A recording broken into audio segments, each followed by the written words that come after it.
But அதை ஏன் நம்ம தடுக்கிறோம்? அதுதான் அவன் ஏன் இதை உனக்கு பண்றான்னா உன் கான்பிடன்ஸை உடைச்சு காலி பண்ணி உன்னை அமைதியாக்கணும். ஹலோ எல்லாருக்கும் வணக்கம் and welcome back to our channel. So Bigg Boss வீட்டுக்குள்ள இப்போ ரெண்டாவது ப்ரோமோ என்ன அப்படின்னு சொல்லி பார்த்தீங்கன்னா, முத்து அண்ட் ஜாக்லின் ரெண்டு பேருமே ஒன்றா உட்காந்து நம்ம அருணை பற்றி பேசிக்கிட்டு இருக்காங்க.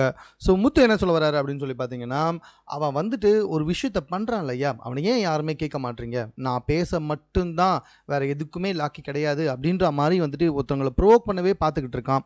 அவனை ஏன் யாரும் தடுக்க மாட்டீங்க? என்னால் அவனை தடுக்க முடியலனா கூட அவன் இதை தான் ட்ரை பண்ணுறான் அப்படின்றத நான் சொல்ல வந்துக்கிட்டு இருக்கேன், எடுத்து சொல்லிக்கிட்டு இருக்கேன் அப்படின்ற மாதிரி வந்துட்டு முத்து ஜாக்லின் கிட்ட சொல்ல, ஜாக்லின் என்ன சொல்கிறாங்கன்னா, இதுதான் அவன் வந்துட்டு உன்னோட கான்ஃபிடென்ஸை உடைக்கணும்னு பார்க்குறான், இதுதான் அவன் அதை தான் பண்ணிக்கிட்டு இருக்கான், அதை எதுக்கு நம்ம தடுக்கணும் அப்படின்ற மாதிரி வந்துட்டு ஜாக்லின் பேசிக்கிட்டு இருக்காங்க.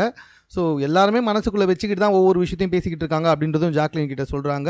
அஃப்கோர்ஸ் பிக் பாஸ் வீட்டுக்குள்ளே எல்லாருமே அப்படி தாங்க, ஆக்சுவலாக ஹியூமனே அப்படி தான். ஸோ ஒரு விஷயம் ஒருத்தவங்க நம்மளை திட்டும்பொழுது ஓகே அவங்கள பிடிக்கலன்னா அவங்களுக்கு எதிராக நம்ம இருப்போம். இதுதான் வந்துட்டு பிக் பாஸ் வீட்டுக்குள்ளே நடக்குது.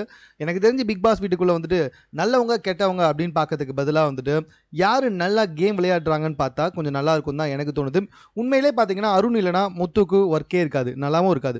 அதே மாதிரி பிக் பாஸ் வீட்டுக்குள்ளே இருக்க எல்லாருமே ஓரளவுக்கு தேவைப்படுறவங்க தான், ரஞ்சித் சாவை தவிர்த்துட்டு சத்யாவை தவிர்த்துட்டு. ஸோ மற்ற எல்லாருமே ஏதோ ஒரு விதத்தில் ஏதோ ஒன்று செஞ்சுக்கிட்டு தான் இருக்காங்க அப்படின்னு தான் எனக்கு தோணுது. உங்களுக்கு என்ன தோணுது அப்படின்றத நீங்கள் கமெண்ட்டில் தெரியப்படுத்துங்க. மேலும் இது போன்ற செய்திகளை உடனுக்குடன் தெரிந்து கொள்வதற்கு நம்ம சென்னை சேனலை சப்ஸ்கிரைப் பண்ணுங்கள்.